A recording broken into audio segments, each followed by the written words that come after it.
வணக்கம். இன்றைக்கி நம்ம சேனலில் பார்க்க போகிறது பீட்ரூட் ஹெல்த் மிக்ஸ். இதில் பீட்ரூட், ஓட்ஸ், நட்ஸ் எல்லாம் சேர்த்துருக்கிறதுனால உடம்புக்கு ரொம்பவே நல்லது. சின்ன குழந்தைங்கள்லேருந்து பெரியவங்க வரைக்கும் இதை குடிக்கலாம். பீட்ரூட் கலந்துருக்கிறதுனால இதுவே கொஞ்சம் மைல்டு ஸ்வீட்னஸோடு தான் இருக்கும். தேவைப்பட்டால் நம்ம நாட்டு சர்க்கரையோ இல்லை சுகரோ சேர்த்துக்கலாம். இதில் ஓட்ஸும் நட்ஸும் சேர்த்துருக்கிறதுனால இதோட பாலில் சேர்க்கும்போது பால் நல்லா திக்காக ஃபில்லிங்காக இருக்கும். இப்போ இது செய்கிறதுக்கு தேவையான பொருட்கள் என்னென்னன்றதை பார்க்கலாம். 1/4 கிலோ பீட்ரூட்டை தோல் சீவிட்டு நல்லா இந்த மாதிரி துருவி எடுத்துக்கணும். துருவினதுக்கப்புறமா 2-3 மணி நேரம் ஃபேன் காற்றுல நல்லா காய வைக்கணும். இந்த மாதிரி கொஞ்சம் ட்ரையாக ஆகணும். ஃப்ரெஷ்ஷாக துருவின பீட்ரூட்டில் ஜூஸ் நிறைய இருக்கிறதுனால நமக்கு வறுக்கும்போது கஷ்டமாக இருக்கும். அதனால் இந்த மாதிரி கொஞ்சம் ஈரப்பசை போகிற வரைக்கும் ஃபேன் காற்றுல நல்லா காய வச்சுக்கணும்.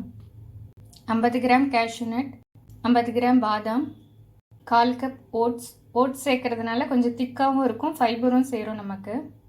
இது தவிர வேறு எதுவும் நட்ஸ் சேர்க்கணுன்னாலும் சேர்த்துக்கலாம். நட்ஸோட அளவில் நமக்கு இஷ்டப்பட்ட அளவு சேர்த்துக்கலாம். ஏலக்காய் 3. அப்படி கனமான ஒரு பாத்திரம் எடுத்துக்கணும். இதில் நம்ம துருவி உணர வச்சுருந்த பீட்ரூட்டை சேர்த்துக்கலாம். அடுப்பை நல்லா சிம்மில் வச்சுட்டு வறுக்கணும், இல்லைன்னா நல்லா கருகிரும். ஃபேனில் காய வச்சதுனால இந்த மாதிரி கொஞ்சம் கலர் மாறி இருக்கும், அதை பற்றி ஒன்றும் இல்லை.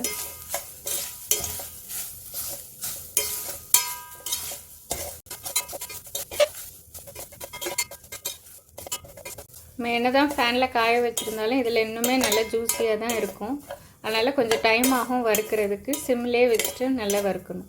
பாத்திரத்தில் இந்த மாதிரி ஒட்டிகிட்டு இருந்ததுன்னா அதை நல்லா எடுத்து விட்டுட்டு வறுத்துக்கணும், இல்லைன்னா அது மட்டும் நல்லா கரிஞ்சிடும். இது சிம்லே வச்சு வறுக்கிறதுனால அது வறுக்கிறதுக்கு மட்டும் கொஞ்சம் டைம் ஆகும். பீட்ரூட் நல்லா வறுப்பட ஆரம்பித்தோன்னே இந்த மாதிரி கொஞ்சம் பிங்க் கலரில் மாற ஆரம்பிக்கும். இந்த ஒட்டிகிட்டு இருக்கிறதெல்லாம் எடுத்துகிட்டு திருப்பி நல்லா வறுத்துக்கலாம். ஈரப்பதம் கொஞ்சமும் இல்லாமல் நல்லா ரோஸ்ட் ஆகி ட்ரை ஆகணும். அது வரைக்கும் பீட்ரூட்டு வறுக்கணும். பீட்ரூட்டை சிம்லேயே வச்சு வறுக்கிறதுனால கொஞ்சம் டைம் ஆகும். அதனால் அது வறுத்துட்ருக்கிற டைம்லேயே இன்னொரு சட்டி வச்சு அதில் நம்ம ஓட்ஸ், நட்ஸ் எல்லாத்தையுமே வறுத்துக்கலாம்.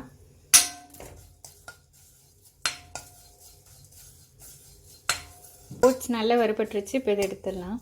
அடுத்ததாக பாதாம் சேர்த்து வறுத்துக்கலாம்.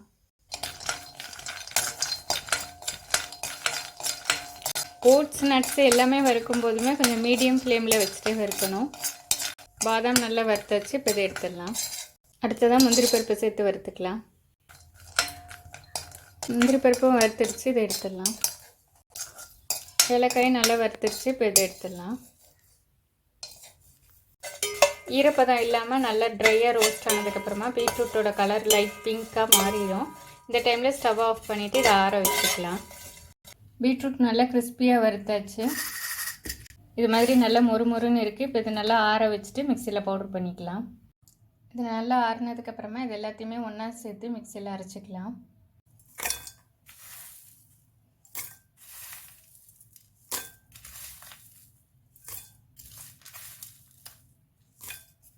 இது மாதிரி நல்லா பவுடர் பண்ணியாச்சு. இது ஒரு கண்டெய்னரில் போட்டு நம்ம ஃப்ரிட்ஜில் வச்சோன்னா ரொம்ப நாள் வரைக்கும் வச்சுருந்து யூஸ் பண்ணிக்கலாம். பீட்ரூட் ஹெல்த் மிக்ஸ் ரெடி ஆகிடுச்சு. இதில் பீட்ரூட், ஓட்ஸ், நட்ஸ் எல்லாமே சேர்த்துருக்கிறதுனால ஹெல்த்தியான ஒரு பவுடர். இதை நம்ம பாலில் மிக்ஸ் பண்ணி குடிக்கலாம். சின்ன குழந்தைங்கள்லேருந்து பெரியவங்க வரைக்கும் யூஸ் பண்ணிக்கலாம். ஜீனி சேர்க்க வேண்டாம்னு நினச்சோன்னா நம்ம நாட்டு சர்க்கரை கூட சேர்த்து இதை குடிச்சிக்கலாம். ஒரு டம்ளர் சூடான பாலில் 1 ஸ்பூன் அளவுக்கு நம்ம அந்த பவுடரை சேர்த்துக்கலாம். இது சூடான பாலில் சேர்க்கறதுனால இதில் உள்ள ஓட்ஸ் கூட நல்லா குக் ஆகிடும். பீட்ரூட் சேர்த்து இது பண்ணியிருக்கிறதுனால ஹீமோக்ளோபின் கம்மியாக இருக்கிறவங்க கூட இதை டெய்லி குடிச்சிட்டு வரலாம். அது போக பாதாம், நட்ஸ் எல்லாமே சேர்த்துருக்கிறதுனால ஹெல்த்தியான ஒரு ரெசிபி இது. இதை நீங்களும் ட்ரை பண்ணி பாருங்கள். இந்த வீடியோ உங்களுக்கு பிடிச்சிருக்குன்னு நினைக்கிறேன். இதே மாதிரியான இன்னொரு வீடியோவில் உங்களை சந்திக்கிறேன்.